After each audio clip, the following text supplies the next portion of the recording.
নমস্কার বন্ধুরা, আমার কুকিং চ্যানেলে আবারও সবাইকে স্বাগত। আজ আমি আপনার জন্য নিয়ে চলে এসেছি অনুষ্ঠান বাড়ির মতো পারফেক্ট একদম মুচমুচে ঝুরি আলুর ভাজা। এই আলু ভাজাটা বানানোর জন্য আমি প্রথমে কয়েকটা আলু নিয়ে নিয়েছি। একটা ছুরি দিয়ে আলুগুলো ভালো করে ছিলে নেব এবং ঠান্ডা জলের মধ্যে ফেলে দেব, যাতে আলুগুলো কালো না হয়ে যায়। এই আলু ভাজাটা নিরামিষ দিনেও বাড়িতে বানিয়ে গরম গরম মুগের ডালের সাথে খেতে দারুণ লাগে। আলুগুলো আমি ভালো করে ছিলে সব ঠান্ডা জলের মধ্যে ফেলে দিয়েছিলাম।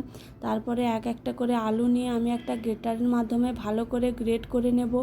গ্রেট করা আলুগুলো আবারও জলের মধ্যে ফেলে দেব, যাতে আলুগুলো কালো না হয়ে যায়। আলুগুলো সব গ্রেট করা হয়ে গেলে আমি আলুগুলো ভালো করে 3-4 বার ধুয়ে নেব একদম পরিষ্কার করে। তারপরে ফ্রিজের ঠান্ডা জল দিয়ে 10 থেকে 20 মিনিট জলের মধ্যে ফেলে রেখে দেব। 10-15 মিনিট পর আমি আলুগুলো জল থেকে হাত দিয়ে ভালো করে চেপে চেপে জলগুলো একদম বের করে দেব, শুকনো শুকনো করে নেব। নিয়ে একটা থালার মধ্যে ছড়িয়ে রেখে দেব 2 থেকে 3 মিনিটের মতো। গায়ের জলগুলো আরও কিছুটা ভালো হয়ে শুকিয়ে যাবে। এইভাবে থালায় ছড়িয়ে আমি কিছুক্ষণ রেখে দেব।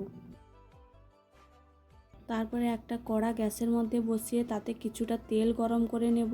প্রথমে কয়েকটা গোটা শুকনো লঙ্কা ভেজে আমি তুলে নেব। তারপরে ওর মধ্যে আবার কিছুটা চিনেবাদামও আমি ভালো করে ভেজে ওর মধ্যে কিছুটা কারি পাতাও দিয়ে দেব। ভাজা হয়ে গেলে সব একসঙ্গে তুলে নেব। তারপরে ওই তেলের মধ্যে গ্রেট করা আলুগুলো আমি অল্প অল্প করে ছেড়ে দেব। একসঙ্গে সব আলু দেব না, তাহলে একদম জড়িয়ে যাবে। আলুগুলো দিয়ে হালকা নেড়ে কিছুক্ষণ হতে দেব। গ্যাসের ফ্লেমটা একদম হাইতে রাখতে হবে, কমালে হবে না, হাই হিটে এটা ভাজতে হবে। কিছুক্ষণ ভাজার পর দেখবেন বুদবুদটা একদম কমে গেছে এবং আলুগুলো ভেসে উঠেছে। আরও 2-4 মিনিট পর আলুগুলো যখন একদম গোলাপি হয়ে আসবে, তখন বুঝে নেবেন আলুগুলো হয়ে গেছে। আলুগুলো আমি একটা ছাঁকনির সাহায্যে ছেঁকে প্লেটের মধ্যে একটা টিস্যু পেপার দিয়ে তার উপরে আলুগুলো আমি তুলে নেব।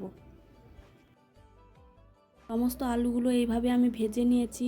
হাতে ভেঙে দেখলেই বুঝতে পারবেন কতটা মুচমুচে হয়েছে। আর টিস্যু পেপারের উপরে আপনারা আলুগুলো ভেজে তুলে নেবেন, কারণ বাদ বাকি তেলটাও টিস্যু পেপার টেনে নেবে। সব উপকরণগুলো আমি ভালো করে একসঙ্গে মিশিয়ে নিয়েছি। আমি আগে থেকে কোনো লবণের ব্যবহার করিনি। খাওয়ার আগে আপনারা স্বাদ মতো লবণ ও একটু চাট মশলা মিশিয়ে নিলেই একদম রেডি হয়ে যাবে অনুষ্ঠান বাড়ির মতো পারফেক্ট ঝুরি আলুর ভাজা। ভিডিওটি ভালো লাগলে আমার চ্যানেলটি সাবস্ক্রাইব করে দেবেন।